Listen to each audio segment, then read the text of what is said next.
Honnêtement, non. Il a l'impression que rien ne fonctionne, dit la femme à l'homme assis de l'autre côté de la pièce. Elle le consulte depuis des mois, mais ne sent aucune amélioration de ses problèmes. L'homme écoute, hoche la tête et prend des notes sur son bloc-notes. Il souhaite discuter avec elle, elle pense avoir tout tenté, mais il reste une option à essayer. Il a eu beaucoup de succès avec ses autres patients grâce à cette technique, pourtant jugée non conventionnelle par beaucoup. La femme n'est pas sûre. Les techniques non conventionnelles ne lui inspirent pas vraiment confiance. À ce stade, que risquait-elle ? L'homme se lève et invite la femme à le suivre. Il la guide hors de son bureau vers une partie inconnue du cabinet et s'arrête devant une porte fermée. Sur la porte, il y a une fenêtre recouverte d'un rideau et elle remarque aussi qu'il y a plusieurs verrous solides. Il ouvre la porte et l'invite à entrer. Elle découvre une petite pièce d'environ 3 mètres de large, au sol, et murs épais rembourrés, éclairés de lumière blanche encastrées au plafond. Il lui dit d'attendre là un instant et de s'installer confortablement avant de s'excuser et de sortir. La femme regarde autour d'elle dans la pièce capitonnée, se demandant à quoi elle a bien pu accepter de participer. L'homme revient et maintenant il tient quelque chose dans ses mains. Un sac à vêtements. Il l'ouvre pour révéler un vêtement sombre à l'intérieur, mais lorsqu'il le sort, elle se rend compte que ce n'est pas un vêtement du tout, du moins pas un vêtement ordinaire. C'est une camisole de force. La femme a peur, hésite à continuer et il tente de la rassurer. Si elle n'est pas à l'aise, rien ne l'oblige à agir contre sa volonté.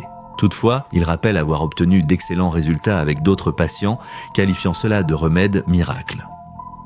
Eh bien non, guérison n'est pas le bon mot. Il se corrige et explique que cela ne la guérira pas de la façon dont elle l'imagine, probablement, mais plutôt que, d'après ce qu'il a constaté, cette thérapie permet d'apporter un soulagement momentané des symptômes, une occasion de voir à quoi ressemble la vie sans être tourmenté par les problèmes qui l'ont poussé à demander son aide.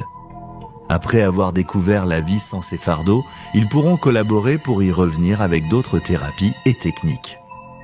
Cela pourrait être le déclic qu'il lui faut pour réussir.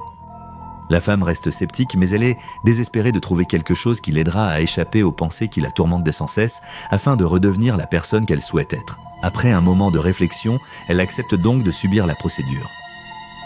Le thérapeute demande à la femme de tendre les bras et lui enfile la camisole de force.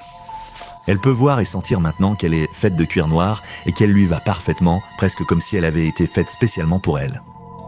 Elle se retourne, il tire sur les sangles et les attache solidement.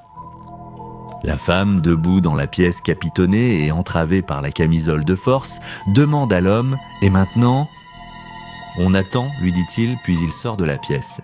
« Un avertissement pourtant, maintenant un avertissement, dit-elle. »« C'est une procédure unique, tu ne peux la faire qu'une fois, lui dit-il en fermant la porte. » Elle est assez confuse. Est-ce que c'est la procédure ?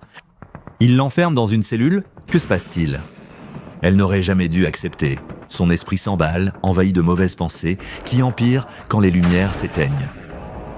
Elle panique, respire fort dans le noir, effrayée et serrée dans la camisole de force en cuir.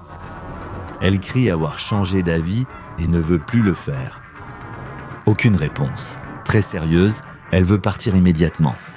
Ça ne marche pas. En fait, ça la fait se sentir encore plus mal. Toutes les peurs et les angoisses qui la tourmentent presque à chaque instant de sa vie l'envahissent d'un seul coup.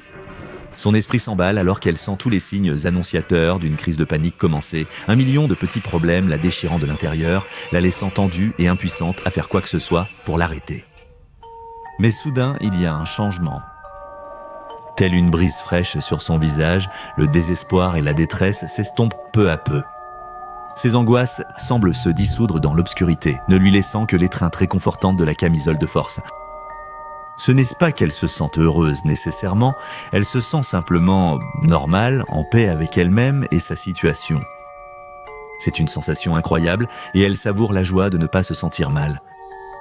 Elle ignore combien de temps elle reste dans la pièce sombre à se sentir bien, minutes ou heures, jusqu'à ce que la porte s'ouvre et que la lumière s'allume. Sa séance est terminée.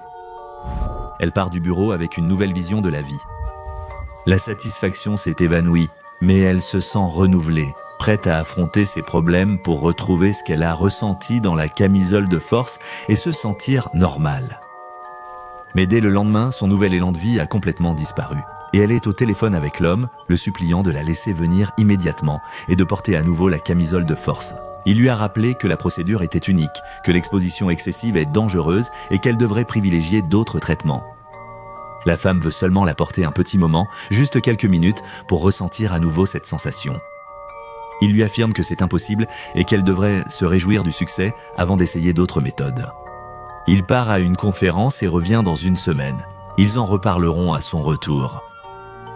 Il pleut cette nuit-là lorsqu'une silhouette en manteau sombre brise la vitre de la porte d'entrée et passe la main à travers pour déverrouiller la porte. La femme entre au bureau et accroche sa veste au mur. Sa lampe de poche éclaire la salle de leur réunion. Il n'y a personne. Elle avance dans le bâtiment et voit la porte de la chambre capitonnée. Elle passe devant et va encore plus loin, jusqu'à une pièce du fond où elle n'est jamais allée auparavant. Un coffre en métal est placé contre un mur de la pièce. Elle l'ouvre et découvre la housse sombre avec la camisole de force en cuir. « Qu'est-ce que vous voulez que je fasse déjà ?» demande le jeune homme. Il était simplement censé livrer une pizza et son patron serait furieux d'apprendre qu'il a laissé un client l'inviter à entrer. « C'est mon bureau, dit-elle, et je teste d'abord sur moi de nouvelles techniques pour mes patients. Ça a du sens, non ?»« Oui, je suppose, répond-il. J'ai besoin d'aide pour celle-ci, c'est un secret, donc je ne peux pas demander à mes collègues. Mais toi, tu peux m'aider, non ?» Le jeune homme avale nerveusement le soda qu'elle lui a donné et hoche la tête en signe d'accord. Elle précise qu'il doit juste l'aider à serrer la camisole, fermer la porte, éteindre les lumières et écouter. Bientôt, quand elle aura fini, elle lui demandera d'entrer et de la retirer. C'est tout. Le jeune homme paraît encore un peu méfiant. « Qu'est-il arrivé à votre porte ?» demande-t-il. Elle ignore la question et lui remet une liasse de billets. Le jeune homme referme la porte capitonnée et peu après, les lumières s'éteignent. La femme retrouve aussitôt son état mental précédent. Toutes ses pensées obsédantes s'apaisent soudain. Elle soupire de soulagement dans cet espace sombre et sûr. Mais alors, elle ressent quelque chose. Non dans son esprit, mais sur son visage. Un tic, juste une petite contraction du visage, mais ensuite un autre. Quelque chose ne va pas. Son visage devient soudainement très tendu, comme s'il était étiré. Ses yeux s'écarquillent, sa bouche se tord involontairement. Le jeune homme entend les cris étouffés de la femme venant de l'intérieur de la pièce et ouvre la porte. Mais ce qu'il voit le fait pousser son propre cri avant de se retourner et de s'enfuir du bureau dans la nuit orageuse.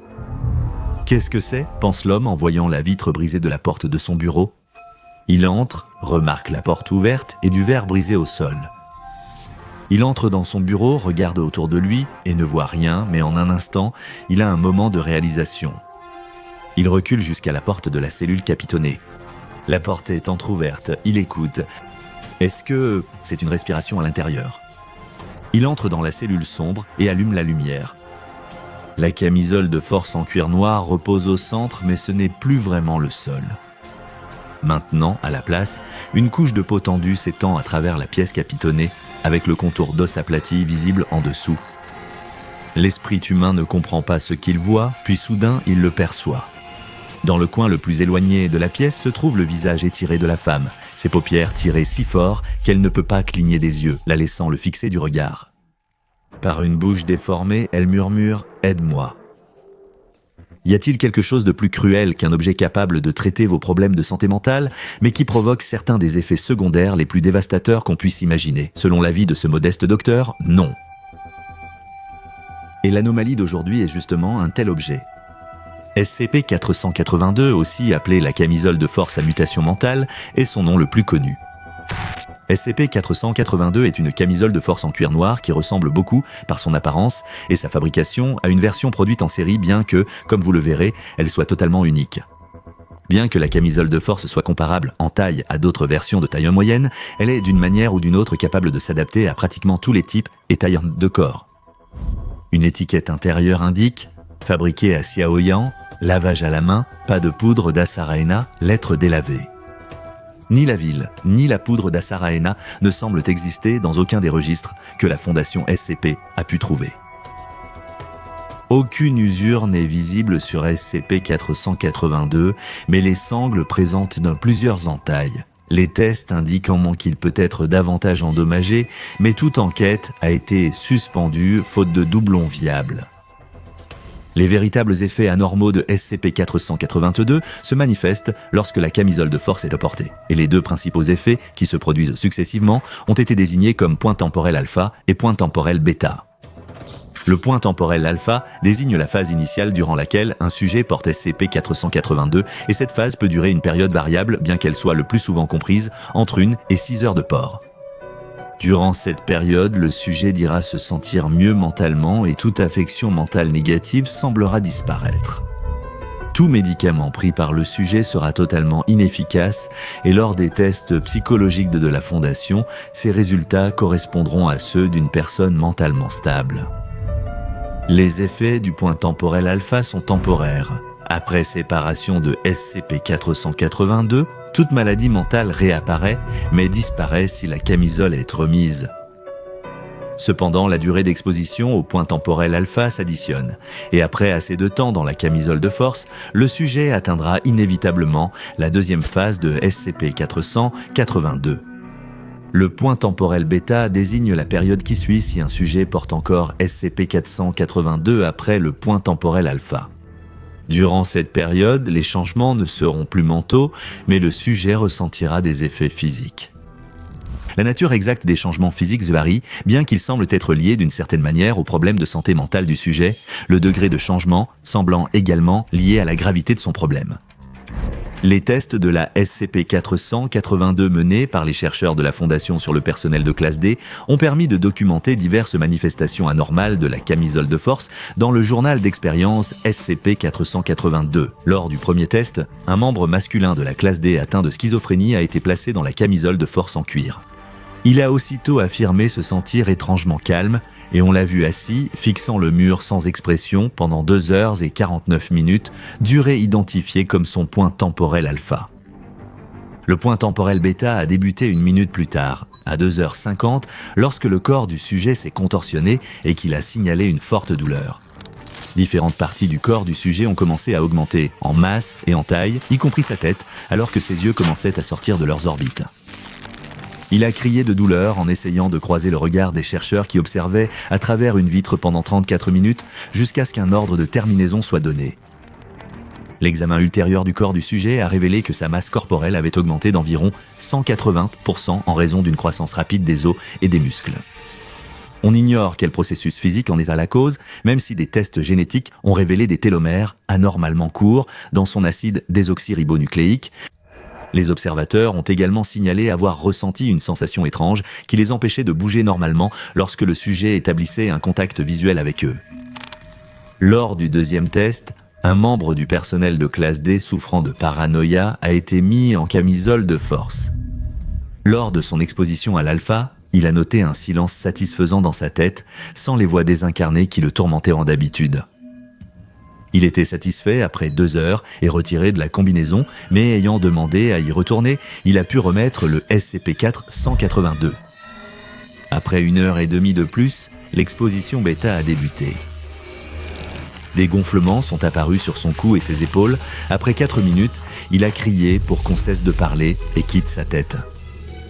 D'autres gonflements sont apparus sur son corps et l'équipement audio a capté des sons mystérieux révélés comme 7 voix distinctes parlant une langue inconnue. L'ordre de mise à mort a été donné 25 minutes plus tard et l'autopsie a montré que chaque gonflement contenait une bouche et un larynx formé. Les chercheurs observateurs ont également rapporté que pendant l'expérience, ils avaient aperçu des mouvements furtifs dans leur vision périphérique et l'examen ultérieur des enregistrements vidéo a révélé de petites ombres apparaissant et disparaissant dans la pièce tout au long du test. La suivante était une D-classe féminine à qui on avait diagnostiqué une hyperphagie, un trouble pouvant provoquer une augmentation extrême de l'appétit et supprimer la capacité de satisfaire sa faim. Après avoir été placée dans SCP-482, elle a constaté qu'elle se sentait rassasiée pour la première fois.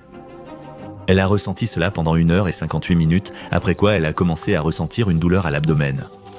La classe D s'est mise en position fétale à mesure que la douleur augmentait, et on a observé que ses membres commençaient à se rétracter dans son corps, accompagnés de bruits de craquements forts, probablement dus à la fracture et à la rupture de ses os. « Oh mon Dieu, ça me dévore, ça fait mal !» cria-t-elle, et un ordre de terminaison fut donné aussitôt. L'autopsie a montré que le corps de la femme avait développé un second système digestif qui commençait à consommer sa propre masse corporelle et l'aurait entièrement digéré sans intervention. À la suite de ce test, les chercheurs observateurs ont rapporté qu'ils étaient incapables de satisfaire leur propre faim avec des quantités normales de nourriture et plusieurs d'entre eux ont même dû être maîtrisés par le personnel de sécurité dans la cafétéria sur place. Heureusement, ces pulsions s'estompaient après quelques jours. Lors du test final, un employé de classe D pyromane a été placé dans SCP-482. Habituellement poussés à allumer des incendies, ils ont cette fois ignoré tous les matériaux inflammables proposés par les chercheurs. Après 1h33, les thermomètres de la salle de test ont soudain enregistré une forte hausse de température. Cela a été suivi par une puissante explosion de chaleur et de flammes lorsque le D-class a spontanément pris feu. La salle de test a été complètement détruite et le couloir voisin A13 a subi des dégâts catastrophiques.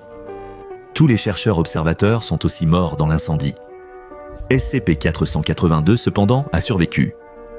Étonnamment, le corps du classe D a également pu être récupéré et bien que l'autopsie ait été rendue difficile en raison de la chaleur qu'il dégageait encore, une découverte a été faite.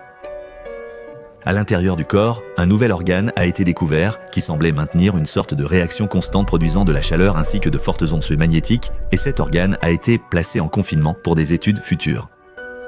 SCP-482 est stocké dans un casier sécurisé, accessible uniquement au personnel de niveau 2 ou plus. Le temps maximum autorisé pour les tests est d'1 heure après l'apparition des mutations et tout sujet de test atteignant le point temporel bêta doit être éliminé. Après la terminaison, le SCP-482 doit être retiré du corps avant l'autopsie. La camisole doit être nettoyée thermiquement et toutes les traces de biologiques éliminées avant réutilisation pour les tests. Je parie que vous pensez, cela semble facile à contenir, sûrement une anomalie classe. Sûr, et d'habitude je serais d'accord. Mais peut-être avez-vous remarqué quelque chose d'étrange dans le journal d'expérimentation. Avez-vous remarqué que les chercheurs observateurs ressentaient aussi des effets inhabituels en regardant le SCP-482 agir sur un sujet? Avez-vous eu l'impression que la camisole de force mentale projetait les maladies mentales des sujets sur les observateurs? SCP-482 paraît plus complexe qu'il n'y paraît et le mystère s'accentue en lisant ces procédures de confinement. La recherche sur SCP-482 est supervisée par la légende de la Fondation SCP, le Dr Bright. Les tests de SCP-482 sont-ils en réalité faits sur les chercheurs de la Fondation SCP plutôt que sur le personnel de classe D? Une expérience complexe visant à révéler ces véritables effets anormaux? Concernant cette anomalie Euclide, seul le Dr Bright le sait vraiment. Allez maintenant regarder une autre entrée des dossiers du Dr Bob comme SCP-767 photographie de scène de crime ou un autre objet inanimé qui semble en réalité être assez actif. Abonnez-vous et activez les notifications pour ne rien manquer lors de notre exploration des archives classifiées de la Fondation SCP.